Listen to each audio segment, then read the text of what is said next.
morning, students and parents. If you had class this past week, we reviewed what you should have completed by now for your independent investigation. I also modeled what forms of note-taking I will accept, which will be shown in this video. But first, I want to go over the answers to the most commonly asked questions this week. The independent investigation projects are due on March 16th. This leaves 3 weeks for note-taking, 1 week for organizing, and 2 weeks for finishing the final product. You may begin working on the final product before the last 2 weeks, but please check in with me before then. iNight is on April 6th. Each student will present for 45 minutes. I will bring the trifold boards to Walsh, but any extras like laptops or props must be brought by the students. Space is limited, so please keep this in mind. The students can also add additional information in their presentations, but try to keep the focus on the problem statement answer. Now, for next week's SAGE homework, you will need to bring everything you have completed for the independent investigation process. I will have a rubric and will be scoring your work to this point. Just a reminder, you should have for your problem statement recorded 7 to 10 written questions that need to be answered in order to solve your problem statement, a list for your plan of action, including at least 5 ideas of how you'll begin your research, and lastly, 8 to 10 resources you have gathered, with some of them containing highlighted information and main ideas written in the margins. I am not requiring you to have taken notes at this point on everything, but it is a good idea to start. Now, I would like to review a few options you may choose from when recording notes for Step 4 on the independent investigation timeline. You can use color-coded note cards, a PowerPoint presentation, or just the slides if you like the formatting, lined paper with the topic at the top, webs such as Prezi, or you can create it on a piece of paper, or using any online tool or downloaded program that you prefer. I will be flexible with how you take notes, but it must be organized and checked by me next week if it is not one of the above methods. Now, if you choose to use note cards, you must create a key explaining which topic each color represents. For example, if I use the article from the last video, I would list the 5 parts of the brain on the key. Then each color of the cards would represent a part of the brain. And try to limit the number of topics you have, since you will run out of colors.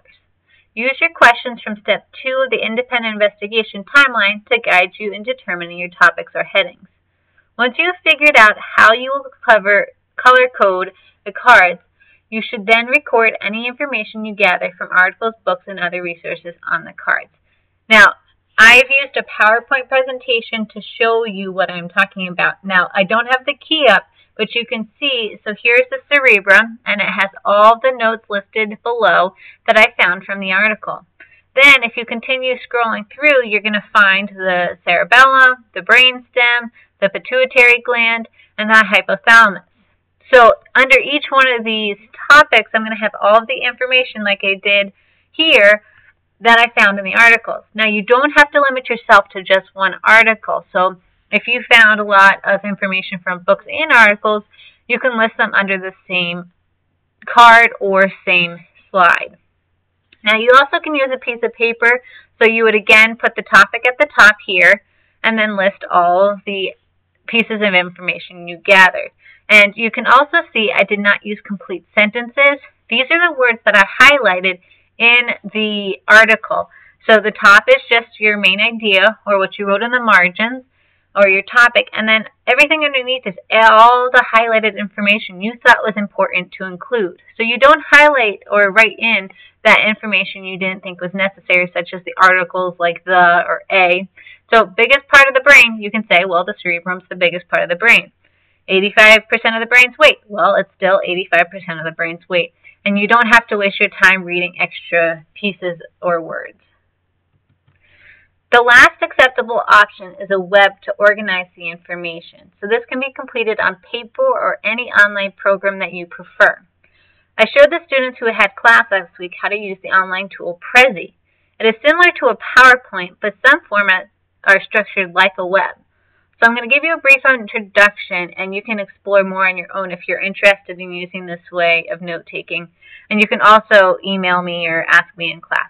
So what I'm going to do is I'm going to go online, and I already set up an account. And so when you log in, your account's going to look like this, and it has all the presentations that you've created. Now, I only have one, and they've come up with 3 that they've already made for us. But they have all different sorts of formats, and I picked the one that looked like a web. So you have your center here, and then you have all the topics that have to do with your center around it. Now I'm going to present to you very simplistically, but you can, as I said, explore more on your own if this is something that you would like to use. So it's parts of the brain, and it's going to take you right to the center. That's going to list my key, or my 5 parts of the cerebrum, cerebellum, brainstem, pituitary gland, and hypothalamus. Then, just like a web, it's going to take you to that other bubble. So here's the cerebrum and all the facts I found about the cerebrum. So biggest part of the brain, 85% of the brain's weight, and controls voluntary muscles. Now you can also add bubbles that go off of this. So I'm going to move to my next one, so the cerebellum. But then if you look at the brainstem, it also has a circle within a circle. So if I click on this next, if I put information in there, I can then focus in on an extra piece of, or fact that I found that I might not need for my whole entire presentation. And then it's going to bring me to the hypothalamus, which in 2nd grade we talked about how it controls your body's temperature. So you might have some facts here. And then the last is pituitary gland. And then it ends again with the whole entire presentation. So if this is something you're interested in, you could have all of the bubbles going off in this direction. You can have whatever your format is that you need. And then if you scroll down, you can see that you can present remotely. So if you want to send me a copy of this link, you can do it by email. You shouldn't have an IM. But you can remotely send this to me, so that way, instead of presenting it, you're just passing on your presentation to me without having to email it. It will automatically do that for you. So I hope this helps. Remember your homework. I'm going to go back so you remember there is going to be a rubric. So next week's homework, I'm going to have a rubric. And I'm going to either check off yes, you have it, or no, you don't, unless it's for the 7 to 10 written questions. If you have maybe 4 or 5, you're going to get half a point. So have your problem statement recorded. Have the 7 to 10 written questions from step 2. Have a list of your plan of actions. Now remember, all this is listed in and explained in the first video. So what is your plan of action? Where are you going? What words are you going to type in for your keywords when searching on a search engine? All of that should be brought to class.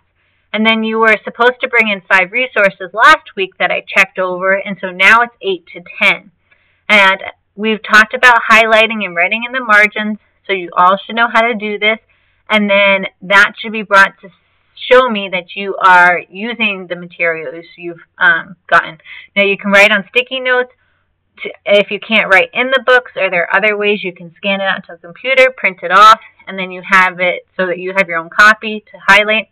There are lots of options, so email me if you have any questions, and I hope this video was helpful. I'm looking forward to seeing you all next week, and enjoy the rest of your vacation.